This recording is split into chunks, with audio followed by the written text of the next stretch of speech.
We are now live with the amazing author, Betsy. I should have asked you how to pronounce your surname before the show, but is it Pepine or? Yes, very good. Pepine. Pepine, okay. Yes. So Betsy Pepine. So welcome to the show. And very briefly, talk about your general, why you picked these 6 books, and also talk a little bit about how many books you've written yourself. Sure. So I picked these 6 books because they are probably the ones that have changed my life the most. I read incessantly. I've only authored 1 book, but I probably read conservatively 200 books a year. Oh, okay. I read a lot. And so, but these books stood out to me that have changed my life most in the past decade. Okay, so shall we start with the first book then? Right, here we go. Atomic Habits by James Clear. So This book's obviously been on the show before a lot, but why did you pick it? I picked it because there's been a lot of habit books, which I love, but I loved James's take on the role of identity and how we have to truly embrace a new identity. I think that's a missing piece that I personally have been guilty of myself, where I want the goal, but I haven't truly felt like I've lived the identity. And I think if you can live the identity before it even happens, and it happens even quicker. So just that identity piece I thought was an interesting component to habits. And then his real big focus on systems, and, we achieve not to our goals, but to our highest level of systems. And so really understanding the importance of systems and making sure those systems are solid and in place to have lasting change. I love that. And I've used that. And also just the idea of having the system in terms of creating small change to build the confidence to have more and more. It's almost like a snowball effect. So just those tiny little changes. I have a habit tracker and I track daily. Every month I have 6 to 12 habits I'm working on, and I move them over to the next month if I don't feel like I've embraced them and truly have the identity yet. But just having those truly, minute little things that allow me to check the box off for the day. And it's amazing how over time, what you can see happen in your life. So there's just so many elements of that book that I thought I just thought he did it a little differently than the typical habit books that I've read. And so that's why I chose that book. Okay, so let's talk about this identity bit, because I think I understand what you mean by the identity, but that is that you have to identify with where you want to be for the person with that habits. Is that the right way to think about it, or am I getting that misunderstanding? So for me, it's like, when my goal was 2 years ago, well, actually it's been a goal for a long time. It's been on my vision board for 7 or 8 years to be an author. Yeah. But I hadn't incorporated that. I wasn't acting like an author. I didn't view myself as an author. I certainly didn't call myself an author because I had never published anything. But the more I grew into that label, because I wanted that identity. Yeah. I put it on my vision board, that word on my vision board. I started surrounding myself with other authors.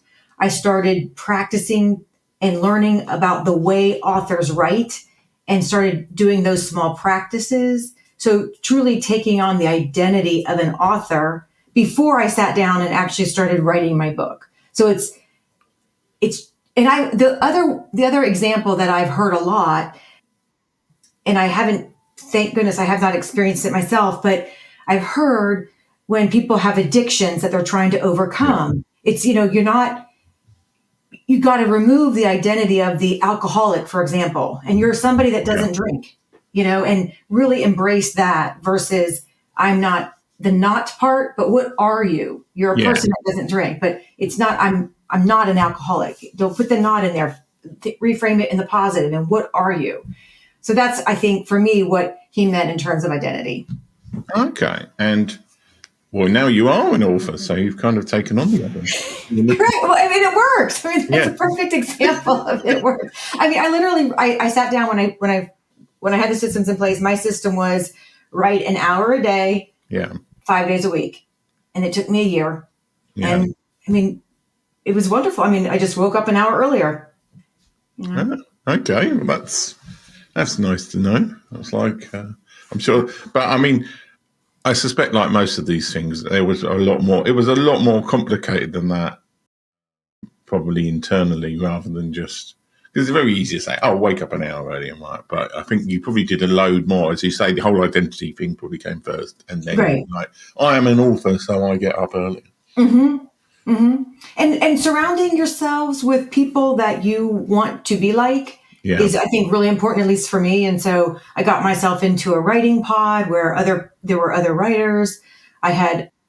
Fortunately, I know some people who have been best-selling authors, and I got to take them out to lunch and get their feedback. So really immersing yourself in that space is key as well. Yeah. Okay. Should we go on to the next book? Sure. So the next book is 10 times is easier 10X. than 2 times. 10x is easier than 10X. 2x. So this is written by, I'm in a part of a coaching program called Strategic Coach, and Dan Sullivan developed it, and Ben Hardy's a participant. Phenomenal book, because you hear a lot about 10x, but for me, the key is, why is 10x the way to go? Yeah. And the idea is that getting to 2x is just doing what you're currently doing, but more of it, more hours of it, working longer, working harder, almost to me like beating your head against the wall, trying to get to 2x. And that's what the vast majority of people do when they want to grow, like when they want to grow their company, right?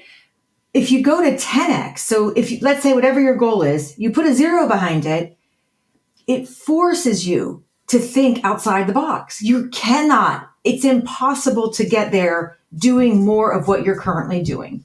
Yeah. And so that's why I love it, because when you put that goal out there, your whole way of thinking changes, because it has to change.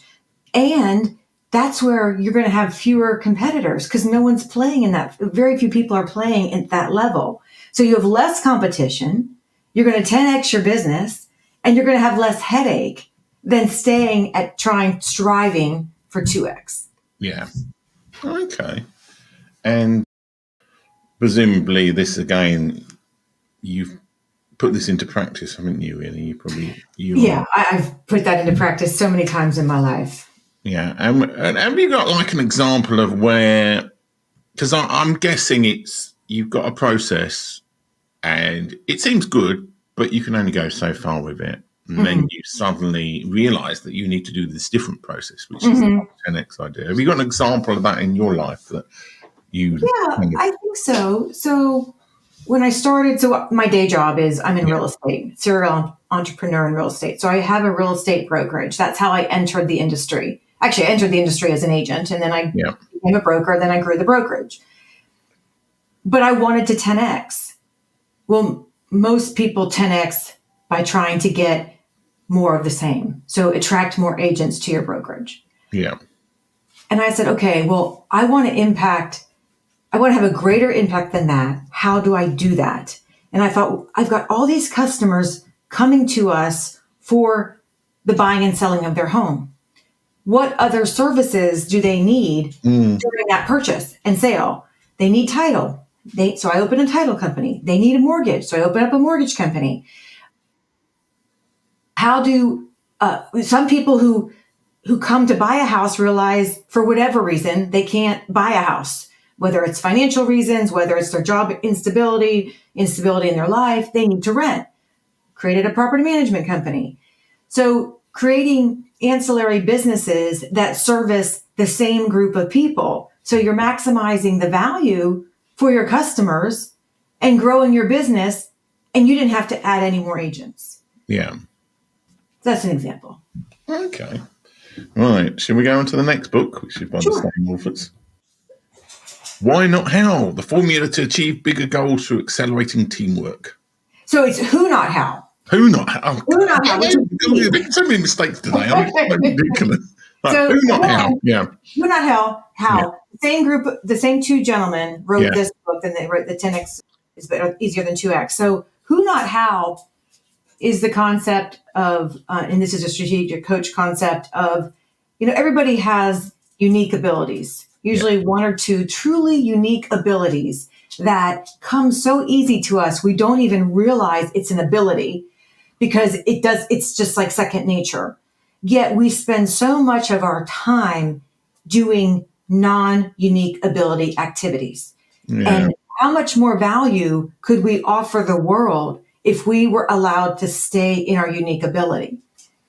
So if we can stay in our unique ability, that means we have to have a lot of who's to do the other things in our life that are not in our unique ability. So I call it, are you who'd up? That's something that we say as a coach. Are you properly who'd up?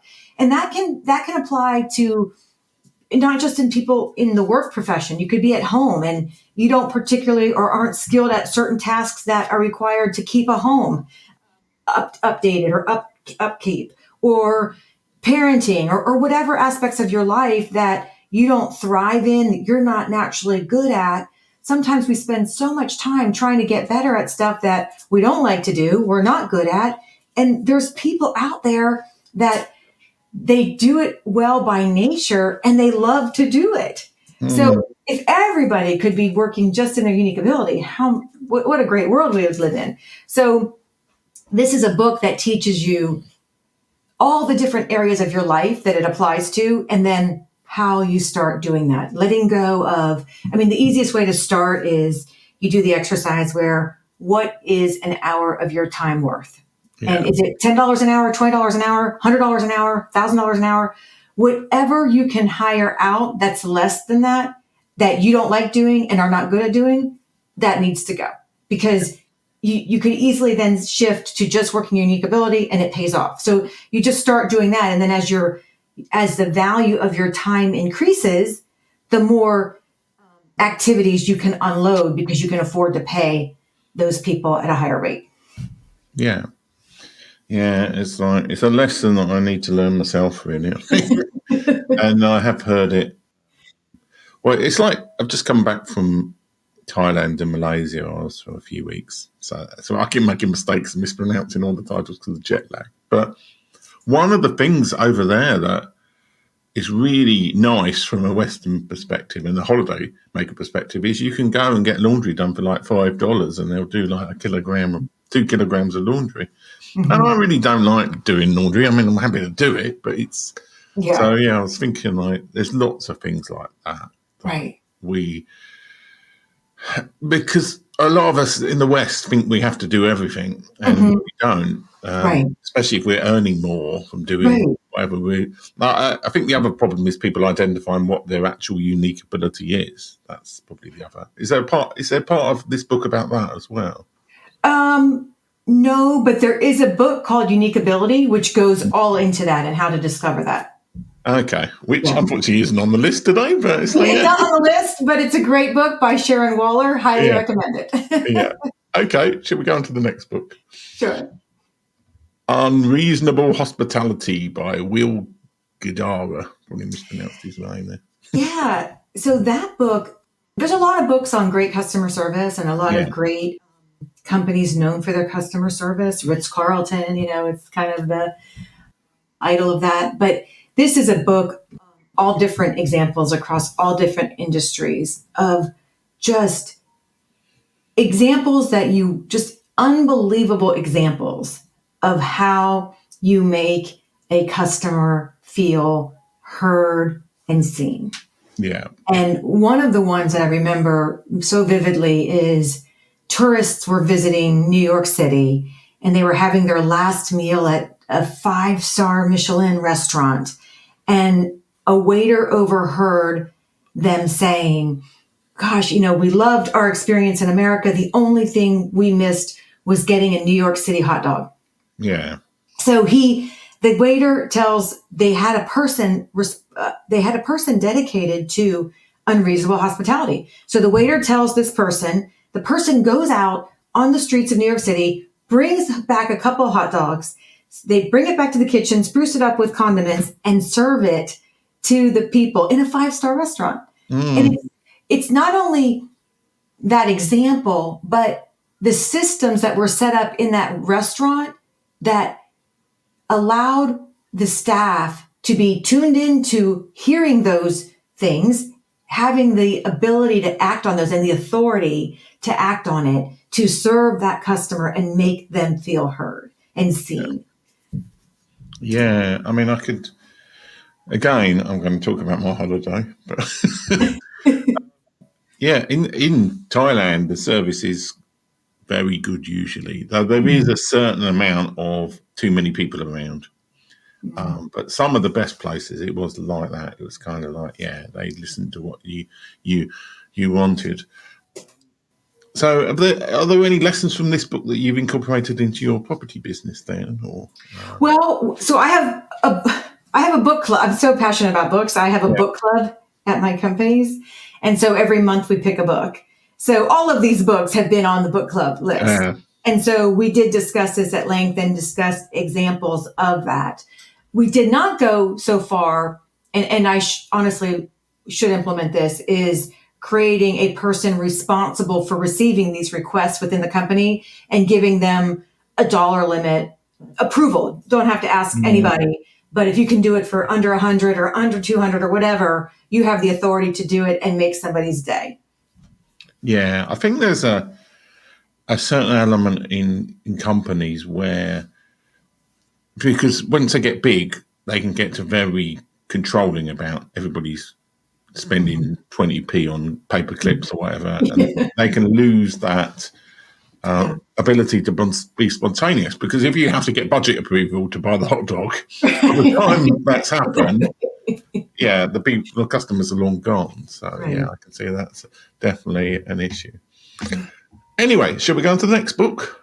Sure. Which is Loving What Is by Byron, Katie, and Stephen Mitchell. So hopefully I pronounced that correctly and it's the right book. Yeah, this book is unlike all the other books. All the other books are more business books. Yeah. This is a book that questions what is, right? So, because I think a lot of us, the gap between what our expectation is and reality is what causes our unhappiness.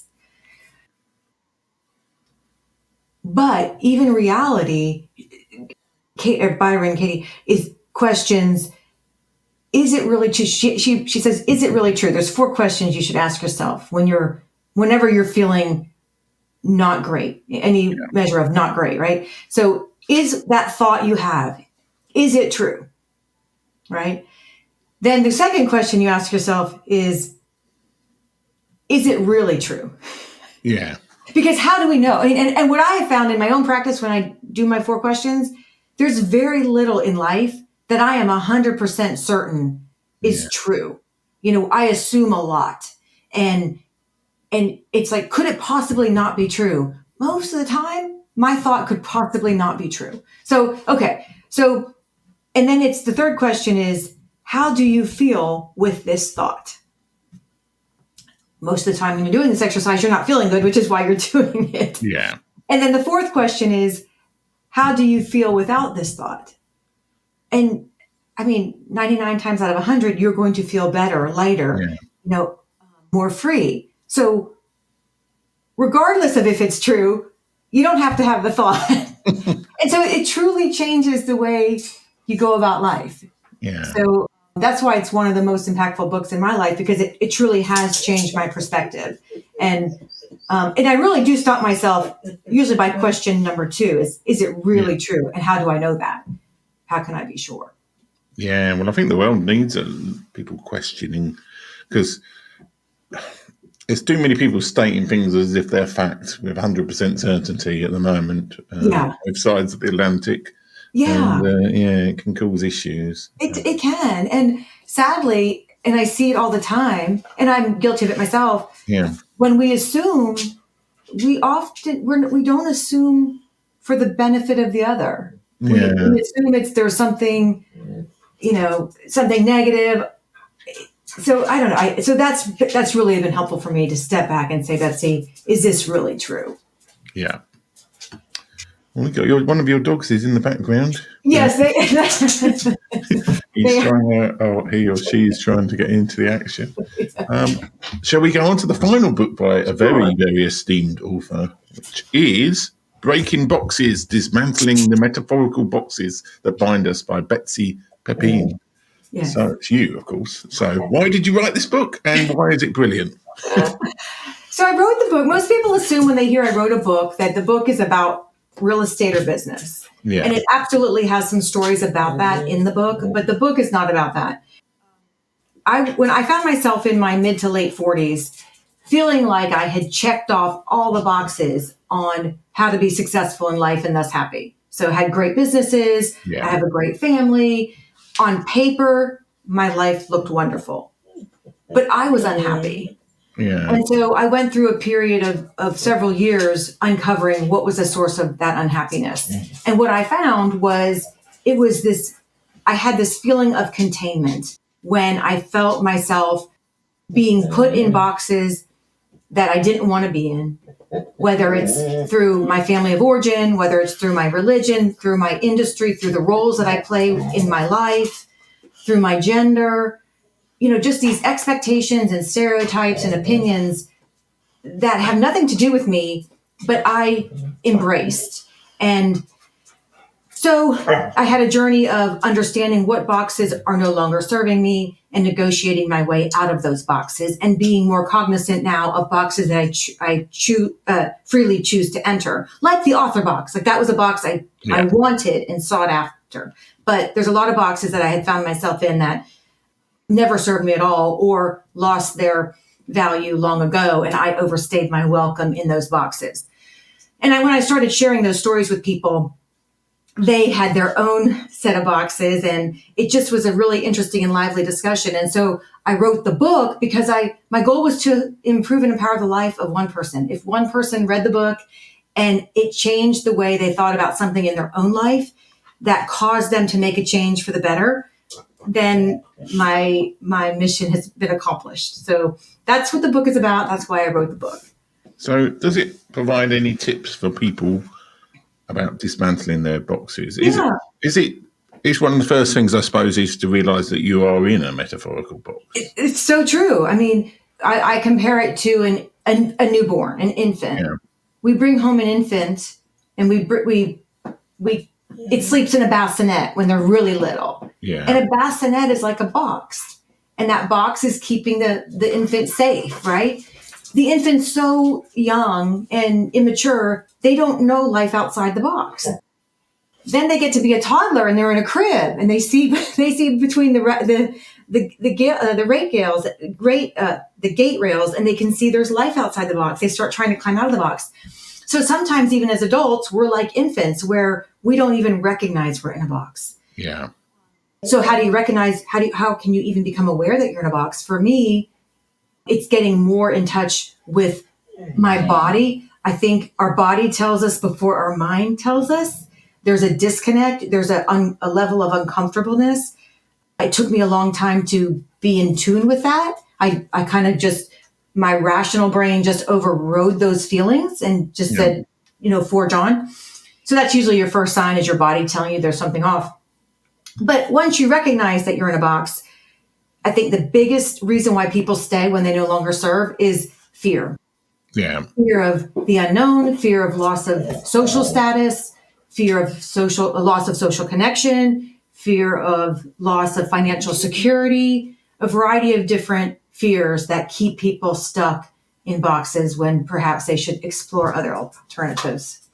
Yeah. Well, I mean, after I was widowed in 2011, and I kept working in my IT job, which progressively was getting worse because of change of management and everything. And after leaving my job in 2014, I realised that I was in a previous big box beforehand, because the number of people who ask you what you do, and then you could say, if you said like, I'm an accountant or I'm an IT person or I'm this, you are almost saying what the name of your box is back to the person a lot of the time. So that's why I hate that question. But I know why people do it, because it's a shorthand. But the trouble is, as you said, like, you're happy to have the author box now, but you chose to jump in that box. It's not like you're a property, real estate technician or whatever. I don't know what the professions are in the real estate world. I wish people asked, "Who are you?" Yeah. Instead of "What do you do?" Yeah. It's interesting. And what would you say what are the benefits to breaking out of the box? Like, Such freedom. I've never felt more alive in my life, so authentic, so fulfilled, and also this incredible sense of security, because I'm so less impacted by external forces. That's the biggest thing, is the peace that comes with that. Yeah. Well, the number of people, as I say, like, I'm using the box metaphor a bit much, but sometimes the boxes that people are in just suddenly end up getting squashed because, like, they lose their job or whatever, and that's quite hard to deal with. People who I've seen who've lost a job that was their entire life, and then they're like, what now? Right. It's probably better if you jump out of it before you're squashed by the economy or whatever. Well, it's funny you say that, because it actually started even before, in my mid-40s, when I was in my 30s, and it was exactly what you said. I was married with 2 very young children. They were 1 and 2 years old. I was in this great job, and married to my childhood sweetheart. And in a very short period of time, I lost my job. I was laid off, and I became suddenly single. And so I think at the time I had three core pillars in my life, which had been my marriage, my job, and my children. 2 of those pillars were gone. Yeah. And you're sitting on a 3-legged stool and 2 legs gone. You're on the floor. And I said to myself, I will never allow myself to be in this position again. And I spent the next decade really understanding how to build a life. And no one teaches you that, and how do you really build a life from the ground up and have a solid foundation? So that was the start of my journey. Yeah. Okay. Well, we've finished talking about the books, but I have 2 questions that I ask guests. Well, 1.5, but 2 in the case of an author. So the first question is, of these 6 books, well, no, actually, let me restate the question, because I've made it a bit more complicated. So much of if you met somebody on the street and you had to recommend one of these 6 books to them, what sort of questions would you ask them? What would be your flow chart for working out which book to give them from these 6? Sadly, I would ask what they do, only because a lot of the books are, and they don't have to be, but they're so applicable to business. Yeah. And so if they're not in a business flow, I'm looking at the flow chart. If they're not in a business realm, I would rule out a couple of the books. Yeah. And then I would also ask them where they are on their emotional and spiritual journey, because I think that would tell me kind of what they're ready for next. Those would probably be the 2 main questions I would ask. Okay. And, well, I mean, at least you didn't say, my book all the time. So, no. Nobody does, actually. I have genuinely been surprised that nobody has just pushed their book. So maybe I'll pick the right guest for the show. And the other question that I asked the authors is, have you got any books in the work coming in the future? What's the next book you're going to write, or have you got any projects planned? So the next book, so the book that I published was 90% real life examples. Yeah. And 10% how to. And I've gotten so many questions about, more specifically, how to. Yes. And so my next book would be a how to break out of the boxes and really go into very fine detail on how to do that. Yeah, I think that book will do well then, because that's... But then again, people need to know that they're metaphorical boxes, so they probably need to read your first book. And then they'll be asking, how do I do it in more detail? Right, exactly. So, and are you in the process of writing that, or is that kind of... I'm taking a little bit of a break. I mean, this was a huge commitment for me, just given my other responsibilities. Yeah. But I do starting next year is my goal, is to write that book next year. Okay. And if anybody wants to, I know Amazon doesn't like this, but if we do quickly at the end, if anybody wants to get in touch with you to talk to you about metaphorical boxes or even property, let's say, how can they do that? Are you on social media or anything? Yes, absolutely. I've got a website, my name, betsypepine.com, and then I'm on all the social channels with my name at Betsy Pepine, except for I'm on TikTok as Gainesville Realtor. Oh, okay. Everything else is Betsy Pepine. Yeah, so I'm guessing the TikTok's a bit more property based than the other things. Okay, well, it's been great to have you on the show, and I'm going to hopefully press all the right buttons during the stream. And thanks for everybody watching live on Amazon, and everybody who's going to watch in the future. Thanks so much again for being a guest, Betsy. Thank you. I appreciate it.